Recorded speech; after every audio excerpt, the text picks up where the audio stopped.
Որով ցավոք հղի է այսօրվա իրավիճակը,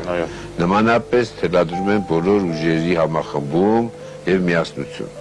Մեր երկրի ներսում պառակտումների, ճեղքվածքների բացառում, տարածքաշրջանում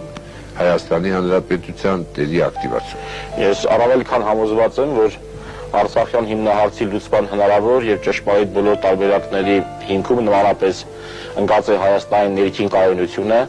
քաղաքական տնտեսական դաշտի միասնությունը, քանզի միայն կայուն և ուժեղ Հայաստանն է Արցախի հիմնահարցի լուծման երաշխավորը։ Այո, ժողովրդավարություն, բայց ոչ ամենաթողություն։ Այո, համամարտկային արժեքների, մարդու իրավունքների առաջնայնություն, բայց ոչ ազգային արժեքների ոչնչացման հաշվին։ Ոչ բռնության և անբարոյականության պրոպագանդա։